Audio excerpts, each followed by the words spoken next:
اعوذ باللہ من الشیطان الرجیم بسم اللہ الرحمن الرحیم یا ایھا الناس اتقوا ربکم الذی خلقکم من نفس واحدۃ وخلق منها زوجها وبث منہما رجالا کثیرا ونساء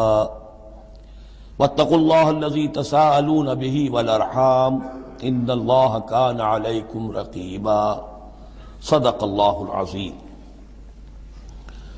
رب اشرح لي صدري ويسر لي امري واحلل عقدة من لساني يفقهوا قولي۔ اللهم ربنا الهمنا رشدنا واعذنا من شرور انفسنا، اللهم ارنا الحق حقا وارزقنا اتباعه وارنا الباطل باطلا وارزقنا اجتنابه، اللهم وفقنا لما تحب وترضى، اللهم آنس وحشتنا في قبورنا وارحمنا بالقرآن العظيم، اللهم اجعله لنا إماما ونورا وهدى ورحمة، اللهم ذكرنا منه ما نسينا وعلمنا منه ما جهلنا وارزقنا تلاوته آناء الليل وآناء النهار واجعله لنا حجة يا رب العالمين آمين۔ آج ہم اللہ کا نام لے کر سورہ نساء کا ترجمہ اور مختصر تشریح شروع کر رہے ہیں۔ جیسا کہ میں آپ کو بتا چکا ہوں کہ قرآن مجید میں مکی اور مدنی صورتوں کے جو گروپ ہیں ان میں سے پہلا گروپ 5 صورتوں پر مشتمل ہے۔ مکی صورت صرف سورہ فاتحہ ہے، حجم میں بہت چھوٹی، معنی میں، مفہوم میں، عظمت میں، فضیلت میں بہت بڑی۔ اس کے بعد 4 صورتیں جو ہیں وہ مدنی ہیں، بقرہ، نساء، آل عمران اور مائدہ۔ اور یہ جو 4 صورتیں ہیں یہ دو صورتوں کے 2 جوڑوں کی شکل میں۔ سورۃ البقرہ، سورۃ آل عمران، یہ الزہراوین، خود حضور نے ان کو ایک نام دیا مشترک، اور ان میں جو مناسبتیں ہیں، مشابہت ہیں، وہ تفصیل کے ساتھ ہمارے ترجمے کے دوران سامنے آتے رہی ہیں۔ نسبت زوجیت کس اعتبار سے ہے، ایک دوسرے کی تکمیل کس پہلو سے کرتی ہیں، یہ بات بھی سامنے آئی۔ اب جو 2 صورتیں ہیں یہ سورۃ النساء اور سورۃ المائدہ، یہ جوڑے کی شکل میں۔ ان میں ایک بڑا کنٹراسٹ نظر یہ آئے گا کہ سابقہ 2 صورتوں میں پہلے حروف مقطعات اور دونوں میں پھر قرآن مجید اور کتب سماویہ کی عظمت کا بیان، جبکہ ان دونوں صورتوں میں کوئی تمہیدی اس طرح کی گفتگو نہیں ہے، براہ راست خطاب ہو رہا ہے۔ البتہ یہ فرق ہے کہ نسبت زوجیت کے اعتبار سے سورہ نساء میں خطاب ہے یا ایھا الناس، اے لوگو، خطاب عام ہے، اور سورۃ المائدہ کا آغاز ہوتا ہے یا ایھا الذین آمنوا، وہاں خاص ہے، انسانوں میں سے جو لوگ ایمان کے دعوے دار ہیں۔ باقی جس طرح سورہ بقرہ اور سورہ آل عمران نصفین میں منقسم ہیں، اس طرح کا معاملہ ان دونوں صورتوں کا نہیں ہے۔ اپنے اسلوب کے اعتبار سے یہ دونوں صورتیں سورہ بقرہ کے نصف ثانی کے مشابہ ہیں، یعنی چند مضامین کی لڑیاں چل رہی ہیں لیکن آپس میں اس طرح بٹی ہوئی ہیں، گتھی ہوئی ہیں رسی کی طرح کہ وہ نظر آئیں گی کٹواں۔ ایک لڑی لال ہے، ایک پیلی ہے، ایک ہری ہے، ایک نیلی ہے، لیکن جب آپ ان کو بٹ دیتے ہیں تو ایک طرف سے دیکھیں گے تو وہ کٹا پھٹا رنگ نظر آئے گا، مسلسل لال نہیں نظر آئے گا، مسلسل پیلا، نہ نیلا نہ ہرا۔ کھول دیں گے تو معلوم ہوگا کہ وہ تو واقعتاً ایک علیحدہ لڑی ہے، ایک نیلی ہے، ایک پیلی ہے۔ تو وہاں تو میں نے سورہ بقرہ میں آپ کو بتایا تھا کہ 4 ڈوریاں ہیں، 2 کا تعلق شریعت سے، شریعت میں 2 لڑیاں ہوئیں، ایک عبادات اور ایک معاملات۔ 2 کا تعلق ہے جہاد فی سبیل اللہ سے، ایک جہاد بالمال یعنی انفاق فی سبیل اللہ، اور ایک جہاد بالنفس کی آخری شکل یعنی قتال فی سبیل اللہ۔ یہ 4 کا تانا بانا سورہ بقرہ کے نصف ثانی میں تھا۔ یہاں سورہ نساء میں بھی آپ دیکھیں گے کہ 3 لڑیاں ہیں یہاں، اور وہ اسی طرح آپس میں گتھی ہوئی ہیں، نظر آئیں گی کٹواں، لیکن اگر آپ ان سب کو علیحدہ علیحدہ کر لیں تو وہ اپنی جگہ پر ایک علیحدہ مضمون بن جائے گا۔ لیکن یہاں پر جو خطاب ہے ایک لڑی تو وہ ہے کہ جس میں خطاب ہے اہل ایمان سے، اور وہ اسی طریقے سے جیسے سورہ بقرہ میں وہی 4 چیزیں اس میں آئیں گی، قتال، انفاق اور احکام شریعت، عبادات۔ لیکن دوسرا خطاب ہے اس میں اہل کتاب سے، اس میں یہ کہ نصارہ اور یہود دونوں گڈمڈ ہیں، ملے جلے ہیں۔ اب اہل کتاب کا معاملہ ہے، پہلی 2 صورتوں میں علیحدہ علیحدہ مسئلہ چل رہا تھا۔ تیسرے سب سے بڑا حصہ اس سورہ مبارکہ کا وہ ہے جو منافقین سے خطاب پر مشتمل ہے، لیکن وہ اکثر و بیشتر لوگ وہاں بات سمجھ نہیں پاتے، اس لیے کہ وہاں بھی خطاب ہوتا ہے یا ایھا الذین آمنوا سے۔ پورے قرآن میں کہیں یا ایھا الذین نافقوا نہیں آیا، یا ایھا الکافرون بھی ہے، یا ایھا الذین کفروا بھی ہے، یا ایھا الذین آمنوا بھی ہے، یا ایھا الذین نافقوا کہیں نہیں، اس لیے کہ منافق بھی قانوناً تو مسلمان ہی ہوتے تھے۔ تو اصل میں یہ بڑی گہری نظر کی ضرورت ہے کہ یہ پہچانا جائے کہ یہاں یا ایھا الذین آمنوا مومنین صادقین کی طرف روح سفر ہے یا منافقین کی طرف ہے۔ اگر یہ فرق نہ کیا جائے تو بڑی غلط فہمی ہو جاتی ہے بعض مقامات پر، مثلا سورہ توبہ کے بعض مقامات ہیں، یا ایھا الذین آمنوا ما لکم اذا قیل لکم انفروا فی سبیل اللہ اثاقلتم الی الارض، اہل ایمان تمہیں کیا ہو گیا جب تمہیں کہا جاتا ہے اللہ کی راہ میں نکلو تو تم بوجھل ہو جاتے ہو، زمین میں دھنسے جاتے ہو۔ تو اس سے ایک عام سوء ظن پیدا ہو سکتا ہے کہ شاید یہ عام مسلمانوں کا مسئلہ تھا، یہ عام مسلمانوں کا مسئلہ نہیں تھا، یہ منافقین کا مسئلہ تھا۔ روح سخن وہاں منافقین کی طرف ہے، مومنین صادقین تو ہر وقت اس کے لیے آمادہ رہتے تھے کھلے دل کے ساتھ کہ واپس نہیں پھیرا کوئی فرمان جنوں کا، تنہا نہیں لوٹی کبھی آواز جرس کی، وہ تو تیار ہر وقت۔ تو اصل میں یہ دیکھنا ہوتا ہے کہ کس آیت میں رخ کس کی طرف ہے۔ اس اعتبار سے یہ سورہ مبارک کا اہم ترین ہے، لیکن سورہ بقرہ میں تو پورے میں لفظ نفاق آیا ہی نہیں۔ یہ حکمت خداوندی ہے کہ اس مرض کو پہلے چھپا کے رکھا ہے، کہ علامات تو بیان کر دی کہ یہ بیماری ہے، تاکہ جو بھی متنبہ ہو جائے وہ اپنے علاج کی طرف متوجہ ہو جائے۔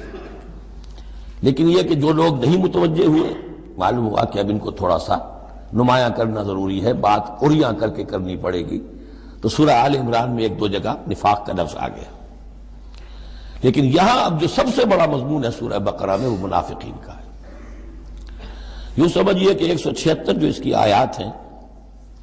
اس میں سے 55 آیتیں ہیں کہ جن کا جو میرا تجزیہ ہے روح سخن ہے مومنین صادقین کی طرف، صرف 37 آیات ہیں کہ جن میں خطاب ہے اہل کتاب سے، یہود اور نصارہ سے مشترک طور پر،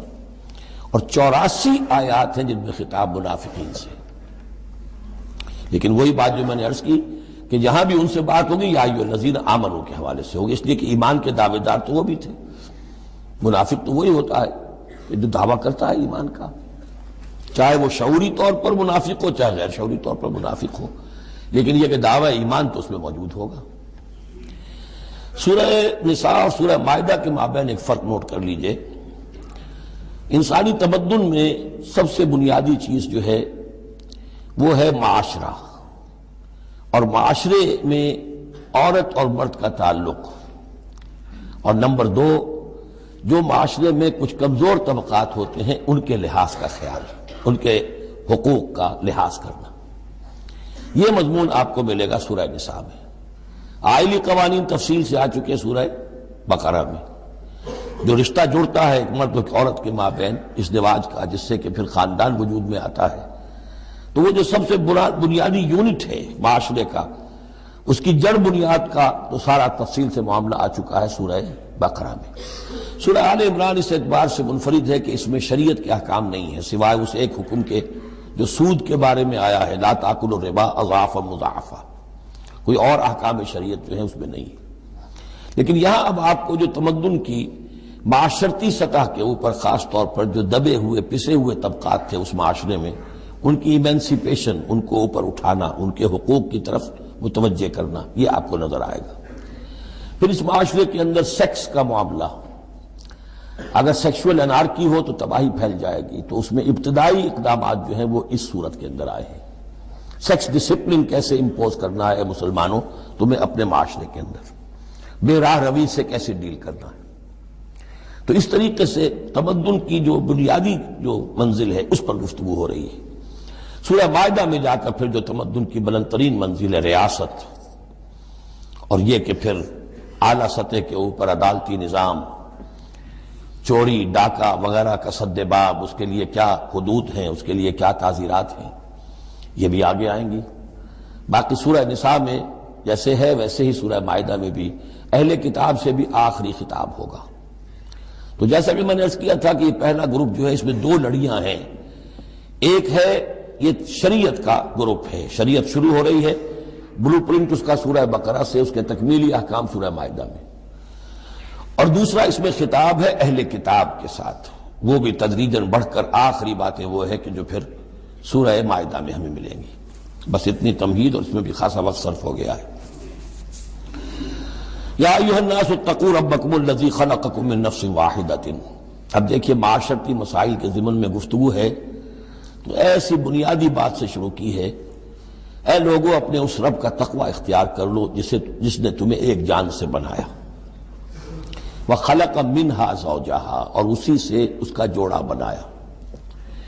یہاں یہ نوٹ کرنے والی بات ہے کہ یہاں حضرت آدم کا لفظ نہیں ہے کہ آدم سے ان کا جوڑا بنایا، بلکہ نفس سے بنایا۔ اس میں وہ بات پوری طریقے سے ایکوموڈیٹ ہو سکتی ہے کہ یہاں مراد کیا ہے؟ نوع ایک ہے، جن سے دو ہیں۔ بکرا بکری نوع ایک ہے، جنس دو ہیں، ایک ہی نوع سے، اسی نوع سے تمہارا جوڑا بنایا۔ ہیومن بینگز، ہومو سیپینز، نوع ایک ہے، سپیشیز ایک ہے، لیکن اس کے اندر ہی سے وہ سیکشول ڈیفرنسیشن جو ہوئی ہے اس کے حوالے سے جوڑا بنا ہے۔ یا ایھا الناس اتقوا ربکم الذی خلقکم من نفس واحدۃ وخلق منها زوجها وبث منہما، اب یہاں پر مراد ہیں وہی آدم اور حوا، ان دونوں سے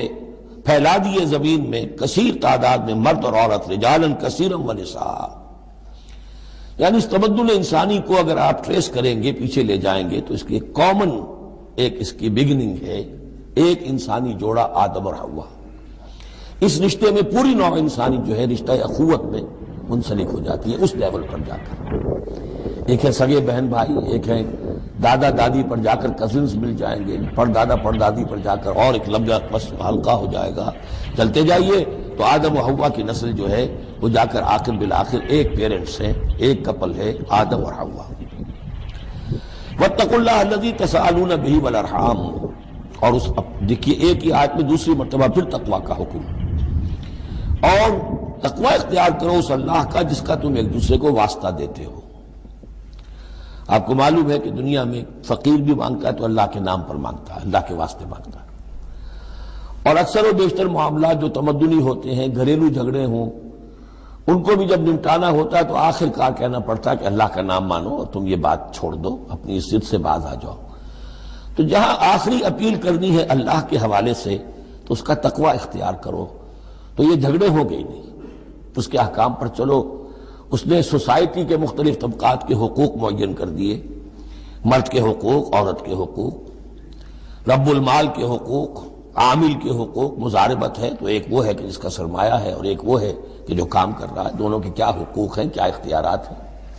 اگر ان کی پیروی کی جائے، ان کی پابندی کی جائے تو جھگڑا نہیں ہوگا۔ والارحام، اور رحمی رشتوں کا لحاظ رکھو۔ یہ وہ رحمی رشتہ ہے جیسا کہ میں نے بتایا، والدہ پر جا کر بہن بھائی ایک ہو گئے، دادی پر جا کر ایک اور بڑی تعداد میں ایک ہو گئے، یہ رحمی رشتے ہیں۔ لیکن انہی رحمی رشتوں کو پھیلاتے چلے جائیے تو کل بنی آدم، اور جتنی بھی بنات حوا ہیں وہ سب ایک ہی نسل سے، ایک ہی باپ اور ایک ہی ماں کی اولاد ہیں۔ ان اللہ کان علیکم رقیبا، یقیناً اللہ تعالیٰ تم پر نگران ہے۔ یہ تقوی کی روح ہے۔ اگر یہ خیال رہے کہ میں کسی کی نگاہ میں ہوں، کوئی مجھے دیکھ رہا ہے، میرا ہر عمل اس کی نگاہ میں ہے، چھپا ہوا نہیں ہے، چاہے میں نے سب دروازے بند کر دیے، کھڑکیاں بند کر دی اور پردے لگا دیے، سب کچھ ہو گیا، لیکن ایک آنکھ سے میں نہیں چھپ سکتا۔ ان اللہ کان علیکم رقیبا، اگر یہ مستحضر رہے تو پھر تقوی ہوگا، پھر اللہ کے حکم کی پابندی کی جائے گی۔ اب دیکھیے یہ حکمت نبوت ہے صلی اللہ علیہ وسلم، اس آیت کو حضور نے خطبہ نکاح میں شامل کیا، کیونکہ نکاح کا موقع کیا ہوتا ہے کہ ایک مرد ایک عورت کے درمیان پھر وہی رشتہ ازدواج قائم ہو رہا ہے۔ آدم کا ایک بیٹا، حوا کی ایک بیٹی،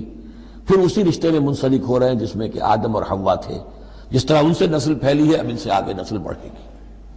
لیکن یہ کہ اس پورے معاشرتی معاملے میں، خاندانی معاملات میں، آئلی معاملات میں، جیسے سورہ بقرہ میں ہم نے دیکھا کتنی مرتبہ واتقوا اللہ واتقوا اللہ واتقوا اللہ،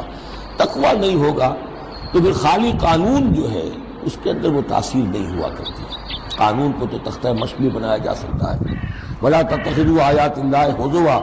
اللہ کی آیات کا ٹھٹا ہی نہ بنا دو. یہ قانون کا تقاضا تو پورا ہو رہا ہے لیکن اس کی جو روح ہے وہ بالکل ختم ہو جاتی ہے. وَآتُوا الْيَتَامَىٰ أَمْوَالَهُمْ،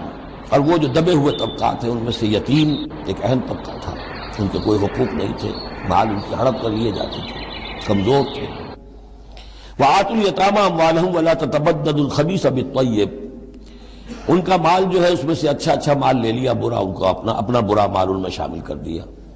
انہیں کیا پتہ چلا؟ اگر اول تو یہ کہ ہڑپ ہی کر گئے، نہیں تو بہت متقی ہوئے تو چلیے تعداد پوری کر دی، لیکن یہ کہ ان کا جو اچھا مال تھا اپنے طرف لے لیا اور ردی مال ادھر لگا دیا. وَلَا تَأْكُلُوا أَمْوَالَهُمْ إِلَىٰ أَمْوَالِكُمْ، اور ان کے مال اپنے مالوں میں شامل کر کے ہڑپ نہ کرو. إِنَّهُ كَانَ حُوبًا كَبِيرًا، یقیناً یہ بہت بڑا گناہ، بہت بڑے بوال کی بات ہے. وَإِنْ خِفْتُمْ أَلَّا تُقْسِطُوا فِي الْيَتَامَىٰ، اور اگر تمہیں اندیشہ ہو کہ تم یتیم بچیوں کے بارے میں انصاف نہیں کر سکو گے، یعنی یتیم ایک تو لڑکا ہوا، چلیے اس کی ایک زندگی ہے، ایک خاص حد کو پہنچنے کے بعد وہ ایک انڈیپینڈنٹ لائف اختیار کر لے گا. یتیم لڑکی کا معاملہ یہ ہوتا تھا کہ وہ یہ کہ کوئی ولی ہے، اس سے انہیں نکاح بھی کر لیا لڑکی سے تاکہ اس کا مال بھی قبضے میں آ جائے. اور چونکہ یتیم ہے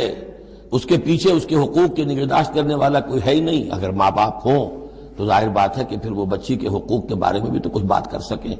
لہذا جس طرح چاہیں اس پر ظلم کریں، ان کا کوئی پرسان حال نہیں. تو اس میں خاص طور پر کہ یتیم ایک تو ہے لڑکا اور ایک لڑکی یتیم. وَآتُوا الْيَتَامَىٰ، اسے منکرین سنت نے، منکرین حدیث نے اس آیت کو مختلف طریقے سے وہ تعبیر کیا ہے، لیکن وہ میں یہاں اس وقت بیان نہیں کر سکتا. جو مفہوم میں صحیح سمجھتا ہوں، جو سلف سے چلا آ رہا ہے، جو حضرت عائشہ صدیقہ رضی اللہ تعالی عنہا سے مروی ہے، تو میں وہی بات بیان کر رہا ہوں. یہاں جو ہے دوسری آیت میں، یہ تیسری آیت میں، وہ یتامہ سے مراد ہے یتیم بچیاں، یتیم خواتین. وَإِنْ خِفْتُمْ أَلَّا تُقْسِطُوا فِي الْيَتَامَىٰ فَانكِحُوا مَا طَابَ لَكُم مِّنَ النِّسَاءِ مَثْنَىٰ وَثُلَاثَ وَرُبَاعَ، تو پھر یہ ہے کہ تم ان یتیم بچیوں سے نکاح مت کرو، اور تمہیں جو پسند ہو، اگر ضرورت ہے دو دو تین تین چار چار کی حد تک تمہیں اجازت ہے، نکاح کر سکتے ہو. تعدد ازدواج کی یہی آیت قرآن مجید میں. لیکن یتیم بچیوں کے تم ولی بن کر کہیں اور ان کی شادی کرو تاکہ ان کے حقوق کے لیے پاسبان بن کر تم کھڑے ہو سکو. ورنہ یہ کہ تم نے انہیں اپنے گھروں میں ڈال لیا تو پھر ان کے حقوق کا کون ہوگا جو باز پرس کر سکے تم سے. فَإِنْ خِفْتُمْ أَلَّا تَعْدِلُوا، البتہ یہ جو ہم نے آزادی دی ہے دو دو تین تین چار چار، اس کی ایک شرط ہے، اور وہ یہ کہ اگر دو شادیاں ہیں، تین ہیں، چار ہیں، تو عدل ہو. وَإِنْ خِفْتُمْ أَلَّا تَعْدِلُوا، اگر تم ان میں برابری نہ کر سکو، یہ اندیشہ ہو، فَوَاحِدَةً، تو پھر ایک ہی شادی کرو، ایک ہی بیوی، اس سے زائد نہیں. او ما ملکت ایمانکم، دوسرا کھاتا یہ ہے، یا جو تمہاری ملک یمین ہو، جو لونڈیاں ہوں، جو جنگوں میں غزوات میں جو بھی آتی تھی، وہ ایک علیحدہ معاملہ ہے، ان کی تعداد کے اوپر کوئی تعین نہیں ہے، لیکن پھر شادی ایک ہوگی. اگرچہ اس میں آگے چل کر بات آ جائے گی کہ اس انصاف میں قلبی رجحان اور میلان شامل نہیں ہے. جو چیز گنتی کی ہو سکتی ہے، ٹائم کتنا گزار رہے ہو، کس بیوی کے پاس کتنا، سب اس میں مساوات ہونی چاہیے. نان نفقہ کیا دے رہے ہو، کپڑے کیسے دے رہے ہو، ان تمام چیزوں میں جو کاؤنٹ ہو سکتی ہیں، جو مادی چیزیں ہیں، جو دیکھی بھالی جا سکتی ہیں، اس میں انصاف اور عدل لازم ہے. البتہ دلی رجحان اور میلان جس پر کہ انسان کو قابو نہیں ہوتا، اس میں گرفت نہیں ہے. ذالک ادنیٰ اللہ تعولوا، یہ اس سے قریب تر ہے کہ تم ایک ہی طرف کو نہ جھک پڑو، کہ ایک ہی بس بیوی کی طرف سارا میلان ہے، رجحان ہے. اور جیسا کہ آگے آئے گا کہ دوسری جو ہے یا دوسری جو ہیں وہ معلق ہو کر رہ گئی ہیں کہ نہ وہ شوہروں والی ہیں اور نہ وہ آزاد ہیں کہ کہیں اور نکاح کریں. وَآتُوا النِّسَاءَ صَدُقَاتِهِنَّ نِحْلَةً، اور عورتوں کو ان کے مہر خوش دلی کے ساتھ دیا کرو، اس کو تاوان سمجھ کے نہ دیا کرو. یہ صدقات جو ہے صداق کی جمع ہے، اور صدقے کی جمع ہے صدقات، دال پر زبر ہو تو صدقے کی جمع، اور دال پر پیش ہے صدقات تو یہ صداق کی جمع ہے۔ فَإِن تِبْنَ لَكُمْ عَنْ شَيْءٍ مِّنْهُ نَفْسًا، پھر اگر وہ خود اپنی مرضی سے، اپنی رضامندی سے اس میں سے کوئی چیز تمہیں دے دیں، تم نے مہر جو انہیں دیا تھا وہ تم نے ادا کر دیا، اب وہ تمہیں کوئی ہبہ کر رہی ہیں، تمہیں اس میں سے کوئی چیز جو ہے ہدیہ کر رہی ہیں، تحفہ دے رہی ہیں، تو کوئی حرج نہیں۔ فَكُلُوهُ هَنِيًّا مَرِيًّا، تو تم اسے استعمال میں لاؤ، کھاؤ رچتا پچتا، اس میں کوئی حرج نہیں ہے، لیکن یہ ہے کہ وہ ہو ان کی مرضی سے، زبردستی نہیں، جبر کر کے نہ لے لیا جائے۔ فَإِن تِبْنَ لَكُمْ عَنْ شَيْءٍ مِّنْهُ نَفْسًا، بالکل اپنی مرضی سے۔ وَلَا تُؤْتُوا السُّفَهَاءَ أَمْوَالَكُمُ الَّتِي جَعَلَ اللَّهُ لَكُمْ قِيَامًا وَارْزُقُوهُمْ فِيهَا وَاكْسُوهُمْ وَقُولُوا لَهُمْ قَوْلًا مَّعْرُوفًا۔ اب ایک معاشرے میں طبقہ ایسا بھی ہوتا ہے سفہاء، بچہ ہے ابھی اس کو سمجھ نہیں ہے یا آوارہ ہو گیا ہے، باپ مال بہت چھوڑ گیا ہے، اب وہ مال اڑا رہا ہے، تو یہاں پہ تصور دیا گیا کہ اس میں معاشرتی سطح پر روک تھام ہونی چاہیے، یہ نہیں کہ میرا مال ہے میں جیسے خرچ کروں۔ تو اموالکم کہا گیا، یہ اصل میں ایک معاشرے کی ایک مشترک سی چیز ہے، مشترک بہبود کے لیے ہے، چاہے انفرادی ملکیت ہے لیکن پھر بھی اس معاشرے کی اس کے اندر مشترک بہبود ہونی چاہیے۔ مت پکڑا دو نا سمجھوں کو یا بے وقوفوں کے اپنے مال، جن کو اللہ تعالیٰ نے تمہارے لیے دنیا کے گزران کا ذریعہ بنایا ہے۔ وَارْزُقُوهُمْ فِيهَا، ہاں انہیں رزق دیتے رہو اس میں سے، وَاكْسُوهُمْ کھلاتے رہو پلاتے رہو، وَقُولُوا لَهُمْ قَوْلًا مَّعْرُوفًا، اور ان سے بات کیا کرو البتہ نرم اچھے انداز میں۔ یہ اصول تھا جس کے تحت کہ برٹش انڈیا میں کورٹ آف وارز مقرر ہو جاتے تھے کہ اگر کوئی بڑا جاگیردار ہے، کوئی نواب ہے اور وہ فوت ہو گیا، اس کا بیٹا جو ہے آوارہ ہے اور اس کی جو اندیشہ ہے کہ اسے کچھ اڑا دے گا، ختم کر دے گا، تو کورٹ آف وارز ہو جاتا تھا، حکومت جو ہے وہ اس کا چارج لے لیتی تھی، اس کے لیے سالانہ اس میں سے اس کی آمدنی میں سے وظیفہ ہوتا تھا، اس میں اپنا خرچ کرے، لیکن یہ ہے کہ باقی چیزیں جمع رہتی تھی تاکہ یہ ان کی آئندہ نسل کے کام آ سکے۔ وَابْتَلُوا الْيَتَامَىٰ حَتَّىٰ إِذَا بَلَغُوا النِّكَاحَ، اور یتیموں کی دیکھ بھال کرتے رہو، جانچ پرکھ کرتے رہو، دیکھتے رہو کہ ان کے اندر کبھی شعور پیدا ہو گیا یا نہیں۔ فَإِنْ آنَسْتُم مِّنْهُمْ رُشْدًا، تو جب تم دیکھو ان میں کہ اب یہ باشعور ہو گئے ہیں، سمجھدار ہو گئے ہیں، فَادْفَعُوا إِلَيْهِمْ أَمْوَالَهُمْ، تو ان کے اموال ان کے حوالے کر دو۔ وَلَا تَأْكُلُوهَا إِسْرَافًا وَبِدَارًا أَن يَكْبَرُوا، اور دیکھو اس مال کو کھانے کی کوشش نہ کرو، ہڑپ نہ کرو جلدی سے، کہ ایسا نہ ہو کہ بچے جوان ہو جائیں تو یہ مال تو دے ہی دینا ہے میں نے، تو اس سے پہلے جتنا بھی اس کو میں کھا جاؤں کھا لوں۔ وَمَنْ كَانَ غَنِيًّا فَلْيَسْتَعْفِفْ، اگر کوئی جو ولی ہے یتیم کا وہ غنی ہے، اللہ نے اسے خود دے رکھا ہے، کشائش ہے اس کے پاس، تو پھر اسے یتیم کے مال میں سے کچھ بھی لینے کا حق نہیں ہے، پھر اسے یتیم کے مال سے بچتے رہنا چاہیے۔ وَمَنْ كَانَ فَقِيرًا، اور اگر کوئی خود تنگ دست ہے، محتاج ہے، اب ظاہر بات ہے وہ یتیم کی کچھ نگہداشت بھی کر رہا ہے، اس کا کچھ وقت بھی اس پہ صرف ہو رہا ہے، تو فَلْيَأْكُلْ بِالْمَعْرُوفِ، تو معروف طریقے سے بھلے انداز میں، جو کہ معقول انداز ہو، اس میں سے اگر وہ یتیم کے مال میں سے کچھ کھا بھی لے تو کوئی حرج نہیں ہے۔ اسلام کی تعلیم بڑی فطری ہے، اس کے اندر وہ بندشیں نہیں ہیں کہ جو ان نیچرل ہوں، جن پر عمل کرنا ناممکن ہو جائے۔ فَإِذَا دَفَعْتُمْ إِلَيْهِمْ أَمْوَالَهُمْ، اور جب تم ان کے مال ان کے حوالے کر دو، فَأَشْهِدُوا عَلَيْهِمْ، تو گواہ بنا لو کہ یہ چیزیں تھیں جو آج کی تاریخ میں میری تحویل میں تھی، آج تک میں نے ان کے حوالے کر دی۔ وَكَفَىٰ بِاللَّهِ حَسِيبًا، باقی اللہ تعالیٰ کافی ہے حساب لینے کے لیے، یہ دنیا کا معاملہ ہے، اس کے لیے لکھت پڑھت شہادت، باقی اصل حساب تو تمہیں اللہ کے ہاں جا کے دینا ہے۔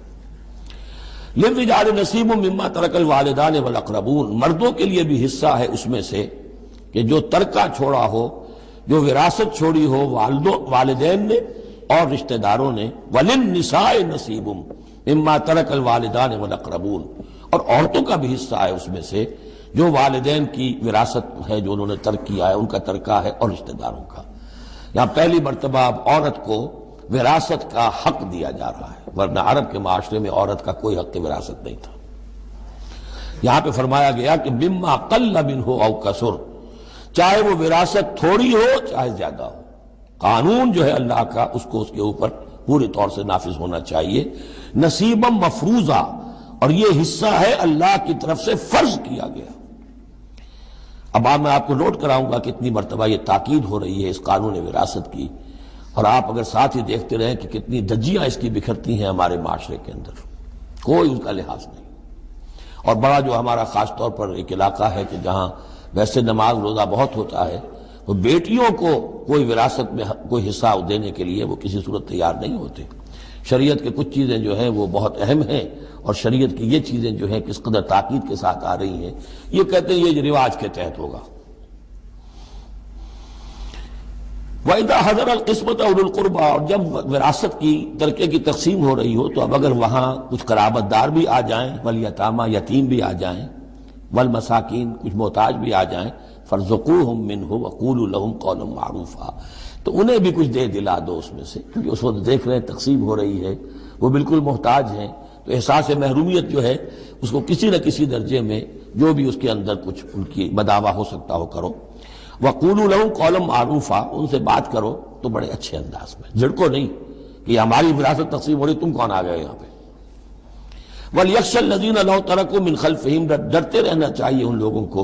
کہ اگر انہوں نے بھی چھوڑے ہوتے اپنے پیچھے ذُرِّيَّةً ضِعَافًا، چھوٹے بچے، اپنی نسل چھوڑ کر اگر وہ گئے ہوتے اور یتیم بچے ہوتے ان کے، خافوا علیہم، تو کیسے کیسے اندیشے ہونے ہوتے اپنے ان بچوں کے بارے میں۔ فلیتقوا اللہ، تو انہیں چاہیے کہ اللہ کا تقوی اختیار کریں کہ یہ یتیم جو اس وقت آ گئے یہ بھی کسی کے بچے ہیں، کوئی ان کا بھی باپ تھا،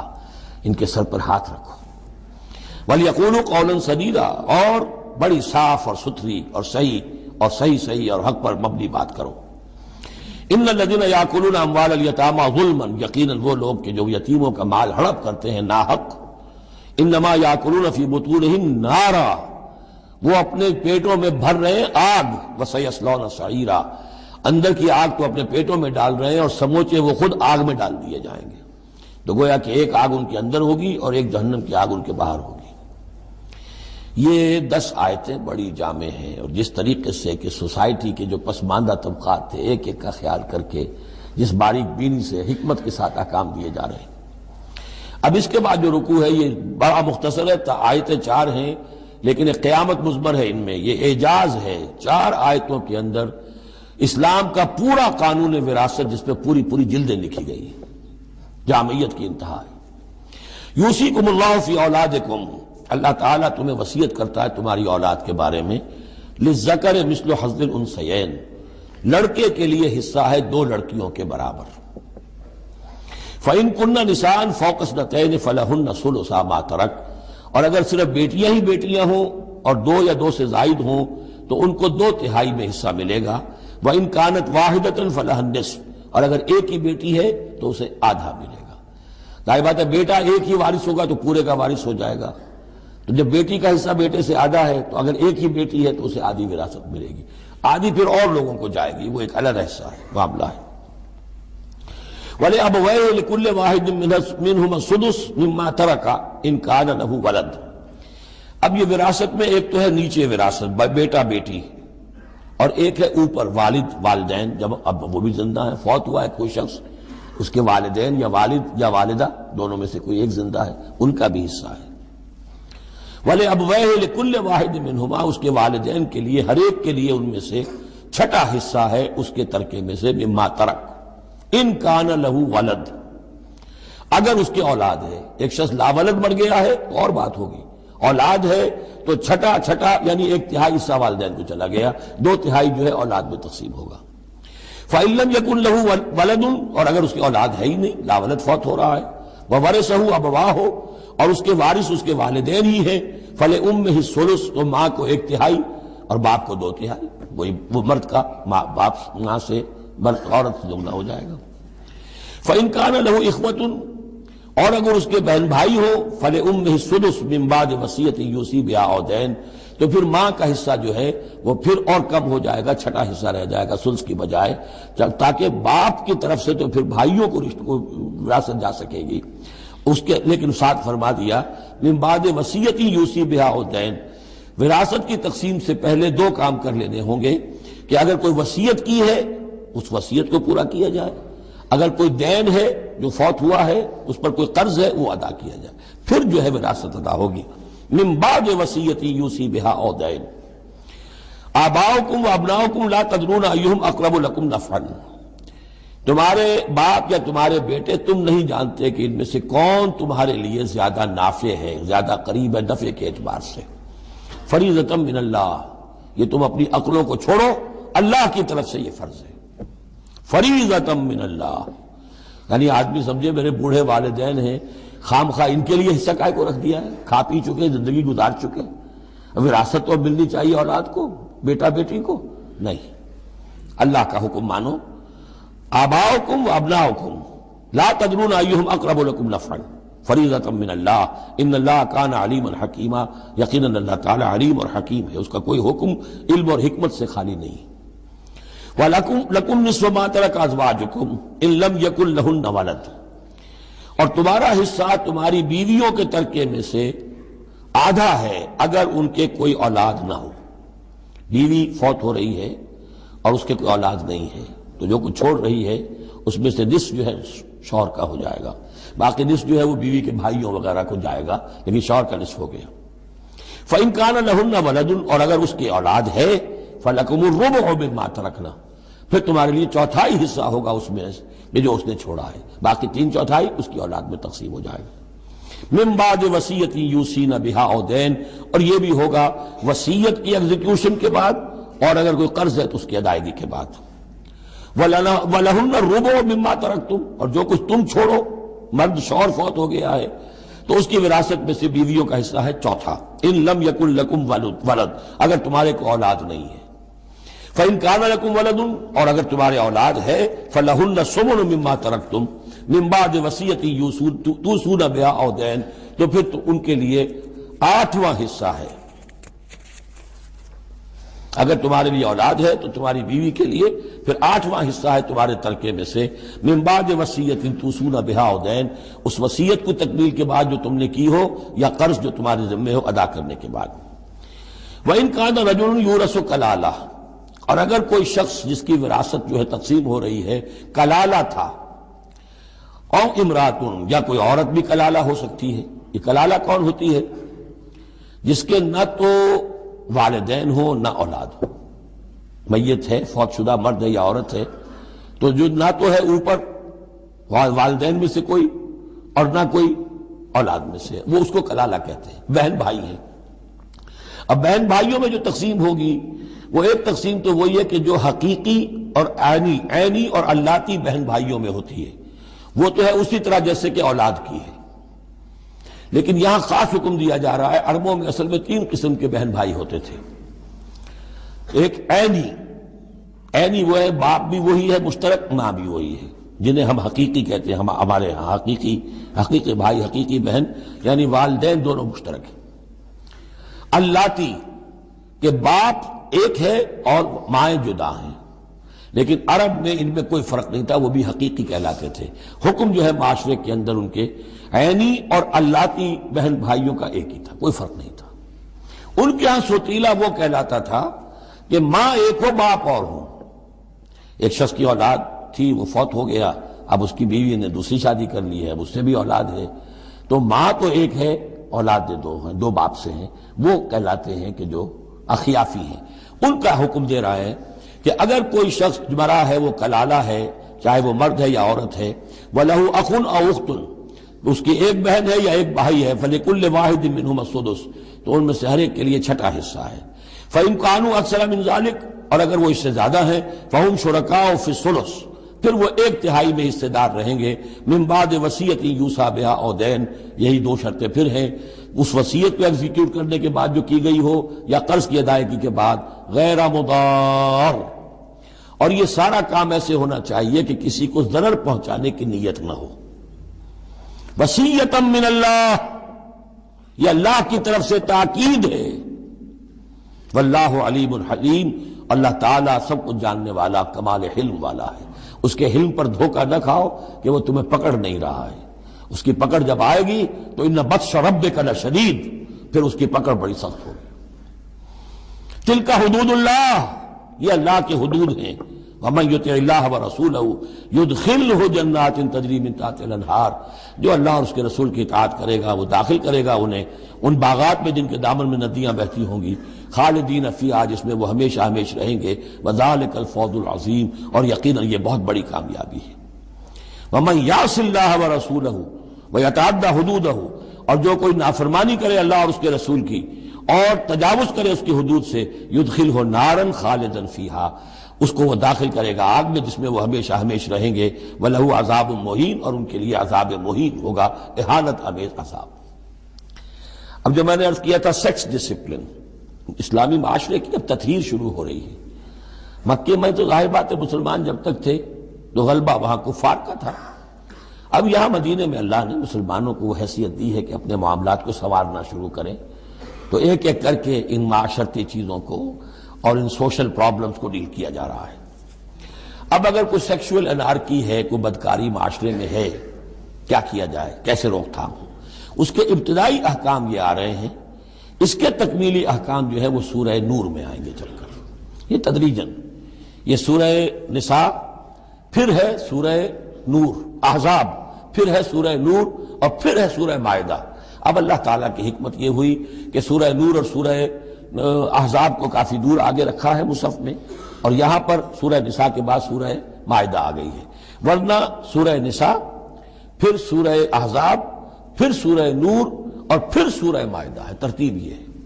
باقی اور بھی مدنی صورتیں درمیان میں ہیں، لیکن یہ چار بڑی بڑی صورتیں جو ہیں جن میں معاشرتی مسائل جو ہیں وہ تفصیل سے آئے ہیں، وہ ان کی ترتیب یہ ہے۔ وَاللَّاتِي يَأْتِينَ الْفَاحِشَةَ مِن نِّسَائِكُمْ، اور وہ عورتیں تمہاری عورتوں میں سے جو کوئی کسی بے حیائی کا ارتکاب کریں، فَاسْتَشْهِدُوا عَلَيْهِنَّ أَرْبَعَةً مِّنكُمْ، تو پھر گواہ بناؤ، گواہ لاؤ ان پر تم میں سے چار۔ اگر وہ گواہی دیں، فَإِن شَهِدُوا، اگر گواہی دیں کہ ہاں اس عورت نے بدکاری کی ہے،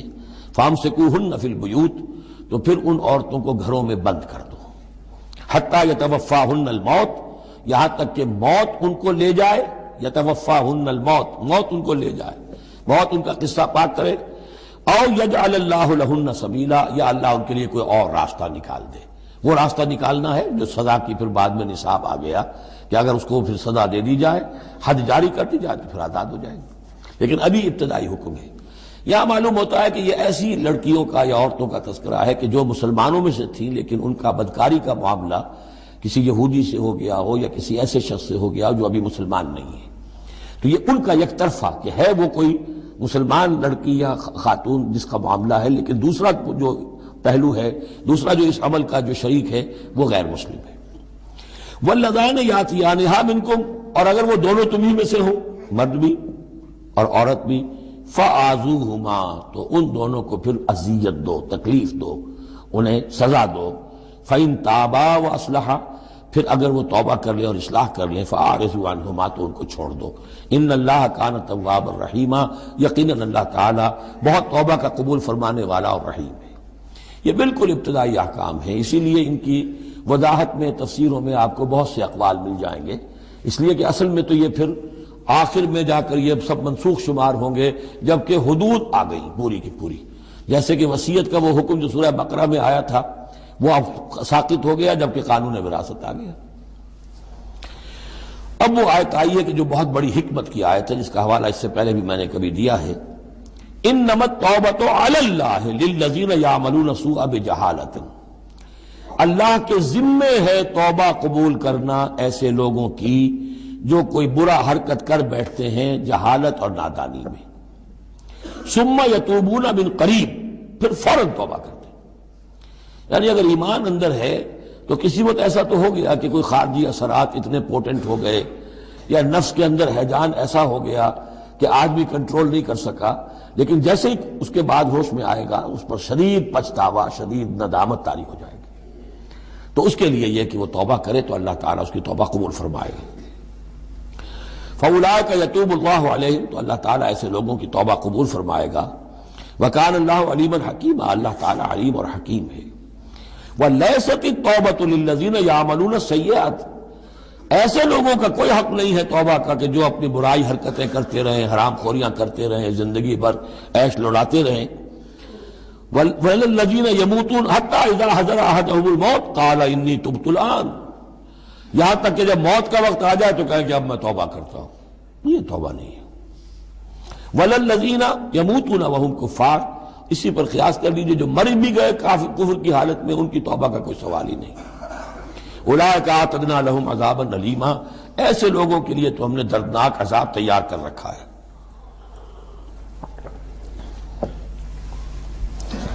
یا ایھا الذین آمنوا لا یحل لکم ان ترثوا النساء کرہا، اہل ایمان تمہارے لیے جائز نہیں ہے کہ تم عورتوں کو زبردستی وراثت میں لے لو. یہ بھی اس عورتوں کے طبقے پر جو شدید ظلم ہوتا تھا، کیونکہ پالیگیمی عام تھی، ایک شخص ہے فوت ہوا ہے، 4 ہے 5 بیویاں ہیں. اب فرض کیجئے کہ جو بیٹا ہے بڑا جو وارث بن گیا ہے، اب باقی اس کی حقیقی ماں تو ایک ہی ہے، باقی سوتیلی مائیں وہ ان کو وراثت میں لے لیتا تھا کہ میرے قبضے میں رہیں گی یہ، بلکہ ان سے شادیاں بھی کر لیتے تھے، بغیر شادی اپنے گھروں میں ڈالے رکھتے تھے. یا پھر یہ کہ اختیار اپنے ہاتھ میں رکھ کر ان کی شادی کہیں کرتے تھے تو خود مہر لیتے تھے. اس طرح کے معاملات کرتے تھے، عورتوں کے ساتھ یہ ظلم ہوتے تھے. یا ایھا الذین آمنوا لا یحل لکم ان ترثوا النساء کرہا، اہل ایمان تمہارے لیے جائز نہیں ہے کہ تم عورتوں کے وارث بن بیٹھو زبردستی. ولا تعضلوہن لتذهبوا ببعض ما آتیتموہن، اور نہ تمہارے لیے یہ جائز ہے کہ تم ان کا راستہ روک کے رکھو انہیں، تاکہ تم واپس لے لو ان سے جو کچھ کہ تم نے انہیں دیا ہے. اب نکاح کیا تھا اس وقت تو بڑے چاؤ تھے اور لاڈ تھے اور کیا کیا دے دیا تھا،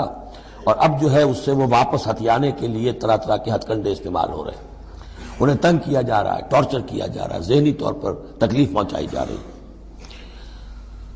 الا یاتینا بفاحشۃ مبینہ، ہاں اگر کسی سے صریح جو ہے حرام کاری کا فعل سرزد ہو گیا، اس پر کچھ زیادتی کی جائے، اسے کچھ سزا دی جائے، جیسے کہ اوپر آ چکا ہے فعذوہما، اس وقت تو اجازت ہے. اس کے بغیر جو ہے کسی کے اوپر زیادتی کرنا، خاص طور پر اگر نیت یہ ہے کہ میں اس سے اپنا مہر واپس لے لوں. وعاشروہن بالمعروف، دیکھو عورتوں کے ساتھ معاشرت اختیار کرو، رہو سہو معروف طریقے پر، بھلے طریقے پر، اچھے طریقے پر، نیکی اور راستی کے ساتھ. فَإِن كَرِهْتُمُوهُنَّ فَعَسَىٰ أَن تَكْرَهُوا شَيْئًا وَيَجْعَلُ اللَّهُ فِيهِ خَيْرًا كَثِيرًا، تو اور اگر تمہیں کسی وجہ سے اب وہ ناپسند ہو گئی ہے، انہیں پسند نہیں کرتے تم، تو ہو سکتا ہے کہ کسی شے کو تم ناپسند کرو، درا حال ہے کہ اللہ نے اسی میں تمہارے لیے خیر کثیر رکھ دیا. پتہ نہیں ایک عورت جو ہے کسی ایک اعتبار سے آپ کے دل سے اتر گئی ہے، طبیعت کا میلان نہیں رہا ہے، اس میں اور کون کون سی خوبیاں ہیں، کس اعتبار سے آپ کے لیے وہ خیر کا ذریعہ بنتی ہے، تو اللہ کے حوالے کرو اس معاملے کو، لیکن ان کے ساتھ رکھو معاشرت صحیح، ان کے حقوق ادا کرتے ہوئے. ہاں اگر معاملہ ایسا ہو گیا ہے کہ ساتھ رہنا ممکن نہیں ہے تو طلاق کا راستہ کھلا ہے. شریعت اسلامی نے اس میں کوئی تنگی نہیں رکھی ہے، یہ کرسچینٹی کی طرح کا کوئی غیر معقول نظام نہیں ہے کہ طلاق ہو ہی نہیں سکتی. وہاں یہ کہ طلاق کا راستہ کھلا ہے. وَإِنْ أَرَدْتُمْ اسْتِبْدَالَ زَوْجٍ مَكَانَ زَوْجٍ، اور اگر تم نے فیصلہ ہی کر لیا ہو کہ ایک بیوی کی جگہ کوئی دوسری بیوی لانی ہے، وَآتَيْتُمْ إِحْدَاهُنَّ قِنْطَارًا، اور ان میں سے کسی ایک کو تم نے ڈھیروں مال دیا ہو، فَلَا تَأْخُذُوهُ مِنْهُ شَيْئًا فَلَا تَأْخُذُوا مِنْهُ شَيْئًا، اس میں سے کوئی شے واپس نہیں لے سکتے. جو مہر دیا تھا وہ ان کا ہے، اب اس میں سے کچھ واپس نہیں لے سکتے. أَتَأْخُذُونَهُ بُهْتَانًا وَإِثْمًا مُبِينًا، کیا تم لوگے وہ مہر واپس ان سے ناحق اور صریح گناہ کے طور پر؟ وَكَيْفَ تَأْخُذُونَهُ، کچھ عقل کے ناخن لو، کچھ شعور اور کچھ شرافت کا ثبوت دو، کیسے ان سے وہ مال تم واپس لینا چاہتے ہو؟ وَقَدْ أَفْضَىٰ بَعْضُكُمْ إِلَىٰ بَعْضٍ، جبکہ تم ایک دوسرے سے مل چکے ہو، تمہارے مابین انتہائی قریبی رشتہ جو بھی ہو سکتا ہے دنیا کا وہ قائم ہو چکا ہے. وَأَخَذْنَ مِنْكُمْ مِيثَاقًا غَلِيظًا، اور وہ تم سے بہت گہرا قول و قرار لے چکی تھی. اب قول و قرار ہوتا ہے نکاح کے وقت، اس میں ذمہ داری لیتا ہے مرد، کوئی ایک وہ بھی ایک کانٹریکٹ ہے. وَلَا تَنكِحُوا مَا نَكَحَ آبَاؤُكُم مِّنَ النِّسَاءِ إِلَّا مَا قَدْ سَلَفَ، اور جو تمہاری والد، جو تمہارے آباؤ نے، تمہارے باپوں نے جن سے نکاح کیا ہو ان سے تم نکاح مت کرو. جو میں نے کہا تھا نا کہ جو سوتیلی مائیں ہوتی تھیں ان کو وہ اپنے نکاح کر کے گھر میں ڈال دیا یا بغیر نکاح کے ڈال دیا. یہ نکاح وہاں بھی اس معاشرے میں بھی اس کو کہتے تھے نکاح مقت، بہت ہی برا نکاح ہے. یہ فطرت انسانی تو اباح کرتی ہے لیکن رواج ان کا تھا. یہاں قرآن مجید نے آ کر اس کا جو ہے سختی کے ساتھ سدباب کیا، وَلَا تَنكِحُوا مَا نَكَحَ آبَاؤُكُمْ، جن عورتوں سے نکاح کیا ہو تمہارے باپوں نے ان سے نکاح نہ کرو، من النساء الا ما قد سلف، سوائے اس کے کہ جو ہو چکا، انہ کان فاحشۃ ومقتا، یقیناً یہ بڑی بے حیائی کی بات ہے اور اللہ تعالیٰ کے غضب کو بھڑکانے والی ہے، وساء سبیلا، اور بہت ہی برا راستہ ہے۔ اب یہ طویل آیت آ رہی ہے جس میں محرمات ابدیہ کا بیان ہے کہ کن رشتوں میں نکاح کا معاملہ نہیں ہو سکتا، ایک مرد کن کن اپنی خواتین رشتہ داروں سے شادی نہیں کر سکتا۔ حرمت علیکم امہاتکم، حرام کر دی گئی تم پر تمہاری مائیں، نمبر 1، وبناتکم، تمہاری بیٹیاں، واخواتکم، اور تمہاری بہنیں، وعماتکم، اور تمہاری پھوپھیاں، وخالاتکم، اور تمہاری خالائیں، وبنات الاخ، اور بھائی کی بیٹیاں یعنی بھتیجیاں، وبنات الاخت، اور بہن کی بیٹیاں یعنی بھانجیاں، وامہاتکم اللاتی ارضعنکم، اور تمہاری وہ مائیں جنہوں نے تمہیں دودھ پلایا ہے، واخواتکم من الرضاعۃ، اور تمہاری دودھ پلانے والیوں کی بیٹیاں کہ جو تمہارے اب بہن بن گئی ہیں رضاعی، وامہات نسائکم، اور تمہاری بیویوں کی مائیں یعنی ساس جن کو ہم کہتے ہیں خوش دامن، وربائکم اللاتی فی حجورکم، اور اگر وہ کہ جو ربیبہ ہوں جو تمہارے ہاں پلی بڑھی ہوں، من نسائکم اللاتی دخلتم بہن، ربیبہ ربیب اس کو کہتے ہیں کہ ایک عورت کے پہلے کوئی اولاد تھی، آپ نے ان سے شادی کی ہے تو وہ اولاد بھی ساتھ لے آئی ہے، اب وہ آپ کی بیٹے بیٹیاں ہی ہو گئی آپ کی، لیکن وہ آپ کے حقیقی بیٹے بیٹیاں نہیں، ربیب کہلاتے، ربیب اور ربیبہ، تو وہ ربیب اور ربیبہ بھی حرام ہیں اگر اس جو ماں ہے اس کے ساتھ مقاربت کی ہو، اگر اس کے ساتھ تعلق زن و شہ ہوا ہے تو پھر وہ ربیبہ جو ہے بچی جو آئی تھی اس کے ساتھ وہ بھی حرام ہو گئی، لیکن اگر کسی وجہ سے بغیر اس کے کہ ان کے ساتھ کوئی جنسی تعلق ہو طلاق ہو جائے تو پھر اس ربیبہ کے ساتھ نکاح ہو سکتا ہے۔ وَرَبَائِبُكُمُ اللَّاتِي فِي حُجُورِكُم مِّن نِّسَائِكُمُ اللَّاتِي دَخَلْتُم بِهِنَّ، جن سے تم نے صحبت کی ہو، ان کی جو بیٹیاں ہیں سابقہ شوہروں سے وہ حرام ہیں، فَإِن لَّمْ تَكُونُوا دَخَلْتُم بِهِنَّ، اور اگر تم نے ان سے صحبت نہ کی ہو، فَلَا جُنَاحَ عَلَيْكُمْ، تو پھر کوئی حرج نہیں ہے۔ وَحَلَائِلُ أَبْنَائِكُمْ، اور تمہارے بیٹوں کی عورتیں یعنی بیٹوں کی بیویاں، بہو جن کو ہم کہتے ہیں، تمہاری بہو ہیں، الذین من اصلابکم، لیکن بیٹے وہ جو تمہارے اپنے صلب سے ہوں، اپنے صلبی بیٹے، منہ بولے بیٹے کا معاملہ نہیں ہے۔ وَأَن تَجْمَعُوا بَيْنَ الْأُخْتَيْنِ، اور یہ بھی تم پر حرام کیا گیا ہمیشہ کے لیے کہ بیک وقت دو بہنوں کو جمع کرو ایک نکاح میں، الا ما قد سلف، سوائے اس کے کہ جو ہو چکا، ان اللہ کان غفور الرحیم، یقیناً اللہ غفور الرحیم، جو ہو گیا پہلے کا، اس کو تو گڑے مردے اکھاڑے نہیں جا سکتے، لیکن آئندہ کے لیے یہ محرمات ابدیہ ہیں۔ اس میں حضور نے اضافہ کیا ہے کہ دو بہنوں کو بھی ایک وقت نکاح میں نہیں رکھ سکتے، اسی طرح خالہ بھانجی کو بھی نکاح میں نہیں رکھ سکتے،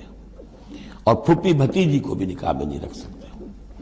یہ محرمات ابدیہ ہیں کہ جن کے ساتھ کسی حال میں کسی وقت شادی نہیں ہو سکتی۔ اب ہے وہ محرمات جو عارضی ہیں، والمحصنات من النساء، وہ عورتیں جو کسی اور کے نکاح میں ہیں، اب یہ اس وجہ سے کہ وہ اس کے نکاح میں ہے، آپ پر حرام ہے۔ ہاں اگر وہ طلاق دے دے پھر آپ شادی کر سکیں گے اس سے، لیکن یہ کہ اس کے اوپر جو حرمت ہے اس کی، وہ حرمت ابدی اس نوع کی نہیں ہے جو اس آیت میں جو بیانات ہوئی، بلکہ یہ کہ وہ تو کسی اور کے نکاح میں ہونے کی۔ محصنات، حصن کہتے ہیں قلعے کو، جو قلعے میں ہیں، پہلے ہی ایک خاندان کے قلعے کے اندر ہیں وہ، اور شوہر والیاں ہیں، الا ما ملکت ایمانکم، سوائے یہ کہ ان میں سے کوئی تمہارے ہاں کنیز بن کر آ جائے۔ اب ظاہر بات ہے جنگ ہوئی ہے، وہ عورتیں جو ہے مشرک مردوں کی بیویاں ہیں، وہ لونڈیاں بن کے آ گئی ہیں، تو اگرچہ وہ بیویاں ہیں مشرکوں کی، محصنات ہیں اس معنی میں، لیکن وہ لونڈی کی حیثیت سے آپ کے لیے جائز ہوں گی۔ کتاب اللہ علیکم، یہ اللہ کی کتاب ہے، حکم ہے، فرض ہے تمہارے اوپر۔ وَأُحِلَّ لَكُم مَّا وَرَاءَ ذَلِكُمْ، اب اس کے علاوہ تمہارے لیے تمام عورتیں حلال ہیں۔ تو آپ نے دیکھا کہ کتنی تھوڑی سی تعداد میں عورتیں ہوئیں کہ جن سے نکاح حرام ہوا، باقی کثیر تعداد، یعنی مباحات کا دائرہ بہت وسیع ہے، محرمات کا دائرہ بہت محدود ہے۔ ان تبتغوا باموالکم، لیکن یہ کہ اس کے لیے نکاح ہوگا مہر دے کر، اموال کے ساتھ تم اس میں نکاح کرو، محسنین، نیت ہو گھر میں بسانے کی، قلعے میں لانے کی، غیر مسافرین، صرف مستی نکالنے کی نہیں، یعنی یہ جو ہے اس کو ایک کھیل اور ہابی نہ بنا لو، گھر میں آباد کرنے کی نیت ہو، اس سے شادی کی جائے۔ فَمَسْتَمْتَعْتُمْ بِهِ مِنْهُنَّ فَآتُوهُنَّ أُجُورَهُنَّ، تو جو بھی تم نے ان سے استفادہ کیا ہے تو انہیں ان کے مہر جو ہے مقرر ہوئے ہیں فریضۃً، وہ دو۔ وَلَا جُنَاحَ عَلَيْكُمْ فِيمَا تَرَاضَيْتُمْ بِهِ مِنْ بَعْدِ الْفَرِيضَةِ، اور اس میں کوئی حرج نہیں ہے کہ کسی مہر کے مقرر ہونے کے بعد اگر باہمی رضامندی سے اس میں کوئی کمی بیشی ہو جائے۔ ان اللہ کان علیما حکیما، یقیناً اللہ تعالی علیم ہے اور حکیم ہے۔ وَمَن لَّمْ يَسْتَطِعْ مِنكُمْ طَوْلًا أَن يَنكِحَ الْمُحْصَنَاتِ الْمُؤْمِنَاتِ، اور جو کوئی تم میں سے اتنی استطاعت نہ رکھتا ہو، مقدرت نہ رکھتا ہو کہ مومن محسنہ عورتوں سے شادی کر سکے۔ اب محسن دو معنی میں آتا ہے، ایک خاندانی لڑکی، شریف لڑکی، خاندانی آزاد گھرانے کی کہ اسے گھر کا قلعہ حاصل ہے، اور ایک شادی شدہ عورت کے جو ایک شوہر کے قلعے کے اندر ہے۔ ایک ہے خاندان کا قلعہ، خاندان کی پروٹیکشن حاصل ہے، سپورٹ حاصل ہے، تو وہ عورت جو ہے وہ محسنہ ہے۔ اسی طرح وہ عورت کے جو شوہر کے گھر میں ہے، ایک قلعے میں ہے، اس کے گھر میں ہے، اس کی حفاظت میں ہے، وہ بھی محسنہ ہے۔ پہلے تھا وہ دوسری معنی میں یعنی شادی شدہ، یہاں مراد ہے شریف زادیاں، آزاد مسلمان عورتیں۔ اب ظاہر بات ہے آزاد مسلمان عورتوں کا تو مہر ادا کرنا پڑے گا، اس حوالے سے اب کوئی بیچارہ مفلس ہے، نہیں دے سکتا ہے تو کیا کرے۔ وَمَن لَّمْ يَسْتَطِعْ مِنكُمْ طَوْلًا أَن يَنكِحَ الْمُحْصَنَاتِ الْمُؤْمِنَاتِ فَمِمَّا مَلَكَتْ أَيْمَانُكُمْ، تو جو لونیاں ہیں ان سے نکاح کر لو، مِن فَتَيَاتِكُمُ الْمُؤْمِنَاتِ، جو تمہاری مومن جو لونیاں ہوں، فَأَنكِحُوا وَاللَّهُ أَعْلَمُ بِإِيمَانِكُمْ، باقی یہ کہ کون مومن ہے اور نہیں ہے یہ اللہ بہتر جانتا ہے۔ مراد یہ ہے کہ جو بھی قانونی اعتبار سے مسلمان ہیں، جس کے تم ایک دوسرے کو مسلمان سمجھتے ہو، بعضکم من بعض، تم سب ایک دوسرے ہی میں سے ہو، فَأَنكِحُوهُنَّ بِإِذْنِ أَهْلِهِنَّ، تو ان سے تم نکاح کرو ان کے مالکوں کی اجازت سے۔ اب ظاہر بات ہے وہ لونڈی ہے زید کی، تو زید اس سے جنسی تعلق قائم کر سکتا ہے، لیکن یہاں اب ایک شخص اس سے اجازت لے رہا ہے کہ میں آپ کی اس لونڈی سے نکاح کرنا چاہتا ہوں۔ اگر اجازت دے دی اب زید کا تعلق منقطع ہو جائے گا، اب وہ اس لونڈی اس کی اس اعتبار سے اس کے کام میں نہیں آ سکتی، بلکہ وہ اب منقوعہ ہو جائے گی ایک مسلمان کی۔ اس لیے بِإِذْنِ أَهْلِهِنَّ، اور اس میں پیش نظر رکھیے کہ ایک معاشرہ تھا، بالفعل یہ شکلیں تھیں، یہ نہیں کہا جا رہا یہ شکلیں پیدا کرو۔ اصل بات کیا ہے کہ جو معاشرہ تھا جس میں کہ قرآن نے اصلاح کا عمل شروع کیا ہے، تو اس میں کیا کیا صورتحال تھی، کس کس اعتبار سے اس میں بہتری پیدا کی گئی تدریجاً۔ فَانكِحُوهُنَّ بِإِذْنِ أَهْلِهِنَّ وَآتُوهُنَّ أُجُورَهُنَّ بِالْمَعْرُوفِ، انہیں بھی ان کے جو مہر ہیں تھوڑے ہوں گے وہ دو، معروف طریقے پر دو۔ محسنات غیر مصافحات، ان سے بھی جو تعلق ہے یہ نکاح کا ہوگا تو نیت ہونی چاہیے گھر میں بسانے کی، محض مستی نکالنے کی اور شہوت رانی کی وہ نیت نہ ہو۔ ولا متخذات اخدان، اور نہ ہی کوئی چوری چھپی کی دوستیاں اور یاریاں ہوں، یہ نہیں، کھلم کھلا نکاح ہو، معلوم ہو کہ فلاں کی لونڈی ہے۔ جیسے حضرت سمیہ رضی اللہ تعالی عنہ، یہ ابو جہل کا چچا تھا، ایک شریف انسان تھا، اس کی لونڈی تھی۔ پھر جب یہ یاسر آئے ہیں یمن سے اور آباد ہوئے مکے میں، تو انہوں نے اس کے ابو جہل کے چچا سے اجازت لے کر اور ان کی لونڈی سمیہ سے شادی کی ہے۔ ان سے پھر حضرت عمار ہوئے، عمار ابن یاسر اور عمار کی والدہ سمیہ رضی اللہ تعالی عنہم، یہ تین کا ایک کنبہ تھا۔ وہ شریف آدمی مر گیا تو پھر ابو جہل جو ہے اس کو اختیار ہو گیا ان پر، اس نے پھر جو پرسیکیوٹ کیا ہے وہ آپ کو معلوم ہے، اس خاندان کو بدترین جو ایذائیں دی گئی ہیں وہ اس خاندان کو دی گئی ہیں۔ فَإِذَا أُحْصِنَّ، پھر جب وہ قید نکاح میں آ جائیں، فَإِنْ أَتَيْنَ بِفَاحِشَةٍ، پھر اگر وہ کوئی غلط کام کریں، اگر کوئی وہ جو ہے بے حیائی کا کام کریں، فَعَلَيْهِنَّ نِصْفُ مَا عَلَى الْمُحْصَنَاتِ، تو انہیں آدھی سزا دی جائے گی اس کی کہ جو شادی شدوں کو دی جائے گی۔ اب یہ جو ہے چونکہ ابتدائی احکامات ہیں، ابھی تک تو رجم کا حکم آیا ہی نہیں ہے، ابھی تک 100 کوڑوں کا حکم بھی نہیں آیا ہے، ابھی تو یہ تھا آزوہما، تو کوئی بھی انہوں نے اپنا طریقہ مقرر کر لیا ہے کہ اتنا کچھ ہم ماریں گے، تو اس میں البتہ ذہن میں رکھا جائے کہ اس میں یہ ہے کہ جو یہ لونڈی ہے منکوحہ، اس کو اگر سزا دینی ہے اسی طرح کے جرم کی تو اس کی سزا بھی آدھی ہوگی، اس لیے کہ ایک شریف خاندان کی عورت جسے پروٹیکشن حاصل ہو اس کا معاملہ اور ہے، اور ایک اس بیچاری غریب یعنی اس کا لونڈی کا معاملہ اور ہے۔ ذَلِكَ لِمَنْ خَشِيَ الْعَنَتَ مِنْكُمْ، یہ رعایت بھی کہ مسلمان لونڈیوں سے نکاح کر لو، یہ بھی تمہارے لیے، تم میں سے ان لوگوں کے لیے ہے کہ جنہیں اندیشہ ہو فتنے میں پڑنے کا، جو اپنی شہوت اور جنسی جذبے کو روک نہ سکتے ہو، کہ اگر ان کے لیے نکاح کی کوئی شکل نہیں بنتی ہے تو ہو نہ جائے کہ کہیں کسی غلط کام میں وہ ملوث ہو جائیں، ورنہ یہ کہ وان تصبروا، اگر تم صبر کرو تو چونکہ عام طور پر جو باندیاں تھیں ان کا کردار اونچا نہیں تھا اس معاشرے میں، تو بہتر یہ ہے کہ ان سے نکاح کرنے سے تم بچو اور تعفف کرو، اس میں بہتری ہے۔ وان تصبروا خیر لکم، اور اگر تم صبر کرو تو یہ تمہارے حق میں بہتر ہے۔ واللہ غفور الرحیم، اللہ غفور الرحیم ہے۔ یرید اللہ لیبین لکم، اب یہ چونکہ کچھ احکام آ رہے ہیں تو ایک فلسفے کی باتیں آ رہی ہیں اب چند۔ بسا اوقات ایسا ہوتا ہے کہ احکام کو انسان اپنے اوپر بوجھ سمجھنے لگتا ہے، یہ کرو یہ نہ کرو، یہ کرو یہ نہ کرو، تو آدمی کی طبیعت ہے، فطرت ہے، یہ بات سے محسوس کرتا ہے۔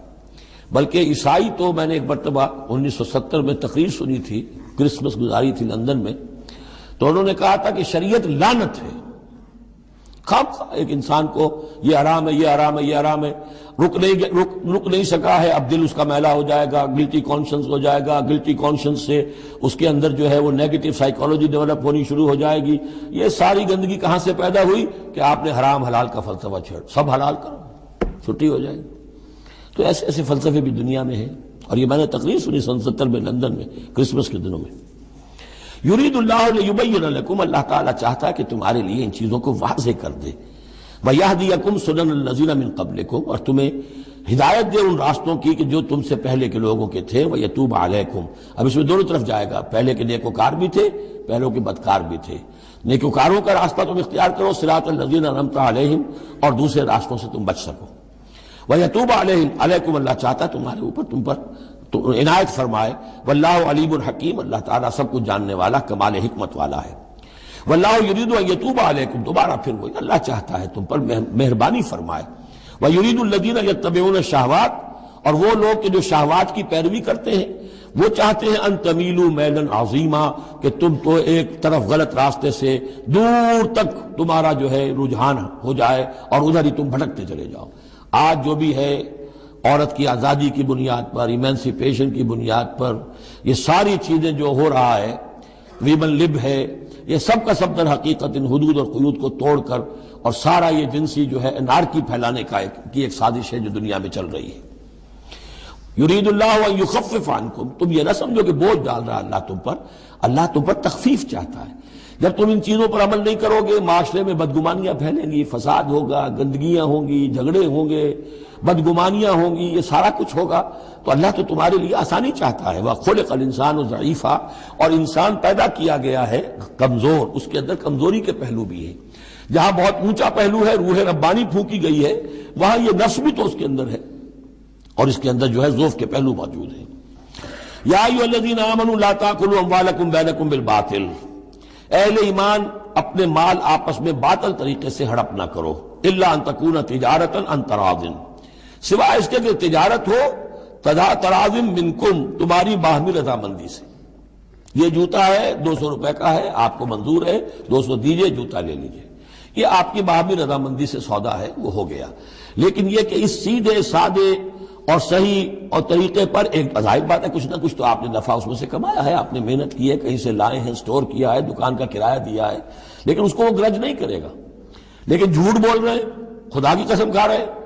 کہ میں نے تو اتنے کر لیا، اب یہ ہو گیا، آپ نے اپنی ساری محنت بھی ضائع کی اور آپ نے حرام کما لیا، اور یا کوئی اور طریقے ہیں، مال ہڑپ کر رہے ہیں، دھوکہ دے رہے ہیں۔ یا ایھا الذین آمنوا لا تأکلوا اموالکم بینکم بالباطل الا ان تکون تجارتا عن تراض منکم ولا تقتلوا انفسکم، اور نہ اپنے آپ کو قتل کرو، یعنی ایک دوسرے کو قتل کرو۔ تمدن کی جڑ دو چیزوں پر ہے، احترام جان، احترام مال۔ میرے لیے آپ کا مال محترم ہے، آپ کی جان محترم ہے، میں اسے کوئی گدن نہ پہنچاؤں۔ آپ کے لیے میرا مال، میری جان، میرا جسم محترم ہے، اسے کوئی گدن نہ پہنچائے۔ اگر کہ یہ جنٹلمین ایگریمنٹ ہمارا چلتا ہے تب تو ہم ایک معاشرے میں رہ سکتے ہیں، ایک ملک میں رہ سکتے ہیں، اور اس میں اطمینان ہوگا، سکون ہوگا، چین ہوگا۔ اور جہاں یہ دونوں احترام ختم ہو گئے، جان کا نہ مال کا، تو ظاہر بات ہے کہ پھر وہاں سکون کہاں سے آئے گا، اطمینان کہاں سے آئے گا، چین کہاں سے آئے گا۔ وَلَا تَقْتُلُوا أَنفُسَكُمْ إِنَّ اللَّهَ كَانَ بِكُمْ رَحِيمًا، یقیناً اللہ تعالی تم پر بہت ہی مہربان ہے۔ وَمَن يَفْعَلْ ذَلِكَ عُدْوَانًا وَظُلْمًا، اور جو کوئی بھی یہ کام کرے گا، دو کام، چوری اور دھوکہ اور قتل نفس، ظلمًا اور عدوان تعدی کے ساتھ، ظلم کے ساتھ، فسوف نصلیہ نارا، تو اسے تو ہم جھونک دیں گے آگ میں، وکان ذلک علی اللہ یسیرا، اور یہ چیز اللہ پر بہت آسان ہے۔ یہ نہ سمجھنا کہ کیا اللہ تعالیٰ تمام نوع انسانی کو جہنم میں جھونک دے گا، یہ اللہ کے لیے بہت آسان ہے۔ ان تجتنبوا کبائر ما تنہون عنہ نکفر عنکم سیئاتکم وندخلکم مدخلا کریما ولا تتمنوا ما فضل اللہ به بعضکم علی بعض للرجال نصیب مما اکتسبوا وللنساء نصیب مما اکتسبن واسألوا اللہ من فضلہ ان اللہ کان بکل شیء علیما۔ صدق اللہ العظیم۔